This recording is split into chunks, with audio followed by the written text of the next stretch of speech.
Hey, what's going on, guys? It's Paul with Spheric Reptiles, and today I'm going to shoot a different type of video if I don't get hit by a car.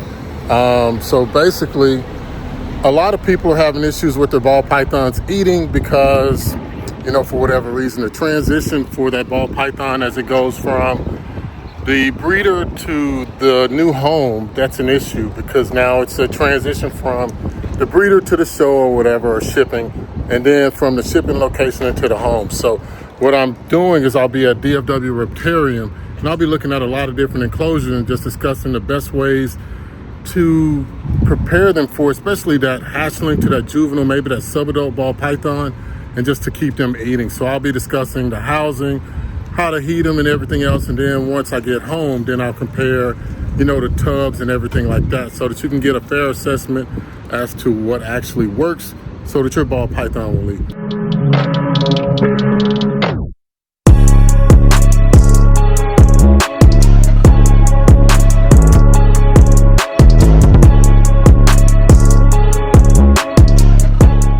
At my favorite reptile store, and hopefully you're lucky to have a dedicated reptile store near you. Of course, DFW Reptarium is the best reptile store I know. It's the one that I kind of started coming through default when my other one caught on fire. I'm so glad that I found this one. Let me go ahead and show you some cages and the setups of sizes that you can actually get, as well as I'll go and show you some of their ball pythons and their setups, how they have them here. Especially if you live in the Dallas area, you can come by. But either way, this will help you when you're trying to keep your ball python eating. Starting off with this Exo, and as you see the dimensions on it, it's a 36 by 18. This is a really good enclosure, especially if you're trying to get something for your animal for the long term. Maybe a little bit bigger, maybe a 4 by 2 by 2. But the main thing that I really want to stress is that, do you see how they have crowded this up? There's a hide here, there's a hide there. There's a lot of little nooks and crannies inside of this enclosure, so that when your ball python's there, they don't feel like they're naked and available for another animal to come and eat them.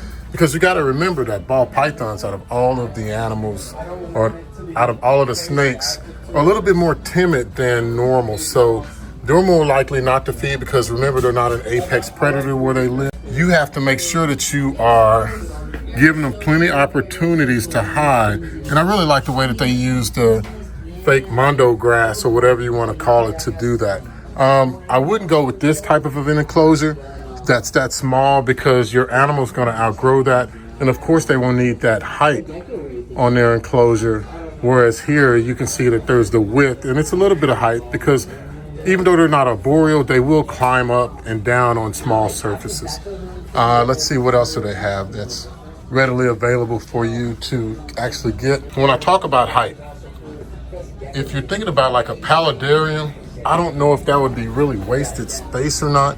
If that's your opportunity and that's what you want to get to make it, you could actually add shelves in it to where the ball python could move up and down, and that way it would be well suited to keep eating. And that's the whole thing. Like, you don't want to get the animal home in an enclosure like this one that's so tall. It's 3 feet tall, 18 by 36, so 3 by 3 by a foot and a half, and then your animal's scared because there's so much room that it stops eating. So I guess the theme would be, going back to this enclosure, the Exo, is that you want to crowd it up. So if you get a hatchling ball python, if you can think about my hand and fitting in there, that's like the size of a hatchling, you'd want to throw a lot of stuff in there, whether it be towels, paper, you can use bowls. But I mean, if you buy the hides, at least then you're set, right?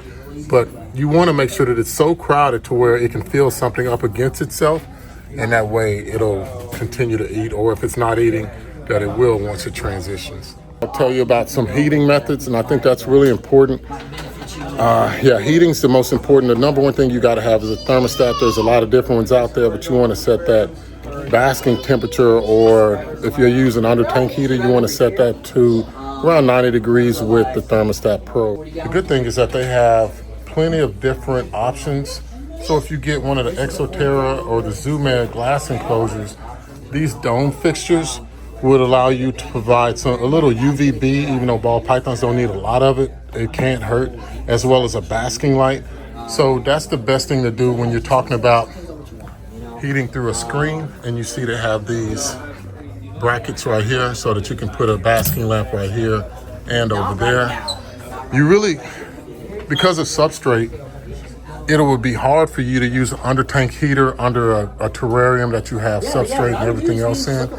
One of the other options that you would have, especially if you have PVC, would be to use a radiant heat panel. I like the Wheelbanks, but there's also Vivarium Electronics. They have one. And here's an example of one of the probes as well. So this is a VE300X2, and it's a great, this is what we use at home. Of course, there's Herpostat and everything else. But if you have PVC, then what you would do is you would take this and you would put it upside down into the enclosure, or actually this would be the upside down way, and it would radiate heat out of here when it's controlled with the thermostat right there. So, man, I'm telling you, that's one of the key things that you want to do is you want to make sure that it's warm enough for your ball python, because if the temperatures get too hot, say above 95 degrees or 100 degrees, then that will stress the animal out. It's really a funny thing. When we think about it, they're not finicky, right? But they do need heat and humidity. And so if your animal's not eating, one of the main things that you'd want to do is you want to make sure that the humidity is at least 60% if you can get it there. If you live in an arid environment, getting at 60% or even 50% might be a challenge. And in that case, then what you'd want to do is you want to mist the animal. And I'll show you a mister as well. I come to this store all the time, but so here's a mister. And so you'd want to mist that enclosure down or that substrate to make sure that you could help elevate those humidity levels. And that's going to play huge for your ball python continuing to eat. Get that back in there. So going back over to the heating, I'll show you some bulbs. There's a lot of different types of basking lights. And what you'd have to do is kind of experiment with these. So it depends on how far away from the basking area that you're going to have your temperature probe would be. So you'd have to experiment with either the 175 or the 50 watt to see what would get you your optimum temperature so that you can maintain 90 degrees. One of the downsides of using a light versus a ceramic heat emitter, like these down here, is that if you have this on a pulse proportional, then the light will kind of stay on a little bit, but it's not really as effective. And the on and off, the light will be going on and off, on and off. And I don't know if the snake would have an epileptic seizure, but it might. But if you had this ceramic heat emitter, because it's pulse proportional, it would kind of keep a steady, constant level of heat there all the time. And that's why when I came over here, I showed you this one. So the ideal thing would be to get either a UVB bulb or a basking light or something, and then hook that up to where it's just on and off with a timer, and then set this one up with the thermostat, like the VE300X, so that it could actually just keep the temperatures constant. And I think just starting off, that is all part of husbandry, but when you're just starting out for a ball python, it's hard to understand that husbandry portion because you don't have the experience. And once you get the experience, everything clicks, right? So when I'm talking about crowding, it doesn't matter whether it's a ball python or a boa constrictor, you want to crowd it up. And if I stand back, you can just see the scope of this. It's like a 4 by maybe 3 by 2. And you can just see how, if you were to put an animal in there, even though you have all this space up top, you could still see that the animal could feel secure and hide somewhere. And that is the key for your animal actually getting acclimated. Unlike this bearded dragon who likes to be out in the hot sun, and that's a totally different discussion. But let's go around here and see some more crowded enclosures, just to give you guys another idea of what a crowded enclosure would be for a ground-dwelling snake such as a ball python. So if you had the space, you could use this. Even with the hatchling, I'm not gonna ever limit the size, because no matter what size enclosure we use, the footprint's still gonna be small, because compared to where they live naturally, they can free roam as far as they want. So if someone ever tells you that your enclosure is too small, everything is too small. So, but you would probably have to crowd this up a little bit more, or maybe portion some of it off to only limit access to the animal until it gets big enough. And that's another thing you could use. You could use a divider to actually help that animal to acclimate. Now I got some ball python enclosures right here, and I think that you're gonna really like and understand what I'm talking about when it comes to, you know, just making it to where they acclimate and they start eating. So here's an actual ball python enclosure. And you can see how they're using the cork bark and the fake plants in the water dish to kind of hide the ball python, which is way in the back there. And so it's actually able to feel acclimated, as well as here, as well as this one, as well as this one. They got two in that one, but still, as we move down, you can see the animals are in there and they feel secure. They can move backwards and forwards, and they never have to be fully exposed. As reptile keepers, we want to see our animals, right? I mean, it's only natural for you to look in your cage and want to see your snake, right? Well, you got to think about the species of snake that you're getting. If you get something that's nocturnal, like a ball python, and you want to see it out in the day, fat chance. But the fact that it has all that pattern diversity and variety is one of the reasons why you don't see them even in the wild. Because if they got out and about, we wouldn't have all that pattern diversity because they would have been predated upon. So if you had a PVC setup like this, and I know that in a store they can put radiant heat panels in the back and everything else. Well, if you have a screen top, then you definitely could use a lamp. But if you have any other type of PVC enclosure, you're kind of limited unless it's pre-routed for heat tape. If it's pre-routed for heat tape, then you can put heat tape in there. But if it's half-inch PVC, it's going to be very hard to transfer heat through that. So you'd have to use a radiant heat panel, which to me would be the safer and most effective option anyway.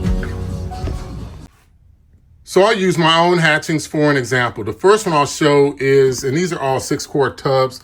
I'll show you an animal that's kept on paper. And this animal has just eaten, but you see how I have the hide in there.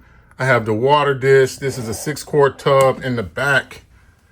The heat is back there and it's all regulated by a thermostat. So my animals eat in this enclosure because it's not too big, right? So when I get them out of the incubator after they've hatched out and they've had, you know, their first shed, they come over here, I set them up generally on paper. Now I go back and forth with paper and coconut husk. It just depends on the situation. But again, the whole reason why a lot of breeders have this type of setup is because of cleanliness. I mean, it is important when you're talking about caring for all of these animals that you're thinking about cleanliness. And so you have to be able to spot things a lot faster than you would if you would just have a one-off or maybe 2 or 3 pets. So that's one setup in which an animal eats. And the thing that I want you to notice is the size. So when we talk about size, and I'll take this off, this is a 6-quart tub. It's not a 4x2x2. It's not a 36x18x18. It's not a 10-gallon. That is a 6-quart tub. And the animals definitely feel better when they're put in there. Like if you look at this animal, and it looks even crowded, but you see the water dish. This animal's a little bit bigger, but it doesn't need a hide. So one of the key things that I really want to stress is if you look at the sides, you can actually see on the side of this animal how it's able to touch 3 of the sides of the 6-quart container, and it has a good humidity level. And the temperature back there is controlled to about 89 degrees for my hatchling because heat rises to the top. And so if you have your thermostat, even if you had this set up, you would like these temperatures down here to be warmer, and the thermostat temperature setting over here would be a little bit cooler, maybe 2 degrees cooler, because that heat is going to rise. Now that I've discussed with you some of the things that I think would benefit your ball python in eating, it's all size specific. So if you have a hatchling, then you definitely would like to start out with the smaller enclosure. Or if you have a larger enclosure, just make sure that you really crowd it up. Maybe the hatchling and a juvenile, because they're the ones that are trying to establish their feeding habits. As you move to a subadult or an adult, then you can pull away some of these things based on how the animal, you know, reacts to the food. If they feed well, eventually you might be able to get your ball python to eat in a wide open space. But again, it's a transition. I use some of the enclosures at DFW Reptarium to just show you how it's just not my thinking, but some different options. You want to go bioactive or semi-bioactive, or just have plant decor in there. The ball python doesn't really need any live plants or anything. It's good to maintain humidity or if it's something that you want.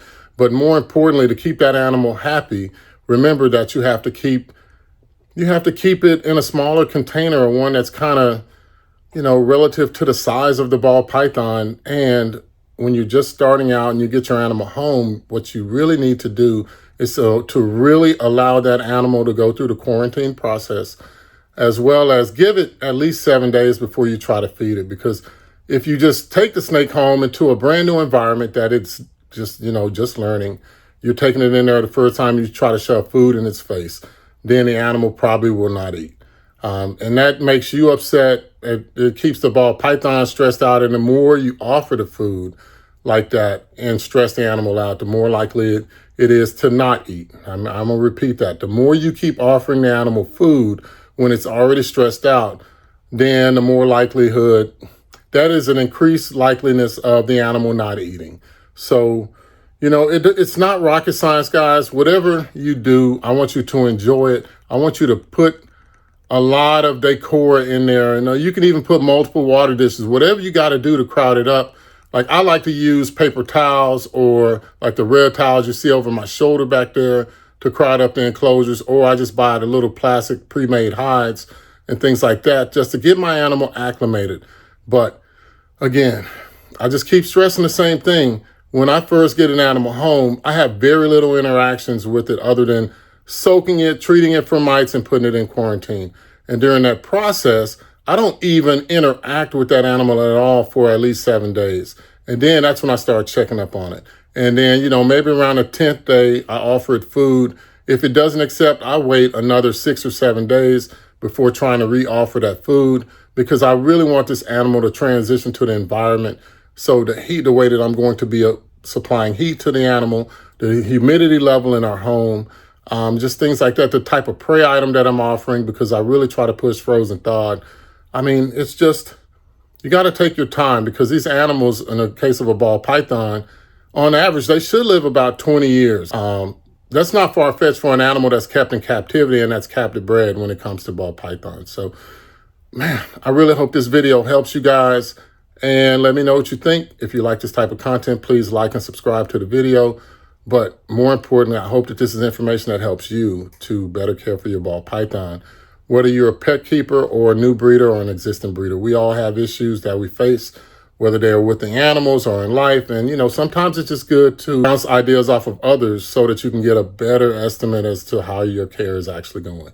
So with nothing else, guys, enjoy that time that you spend with your reptiles, and enjoy that time that you have with your family. Thank you.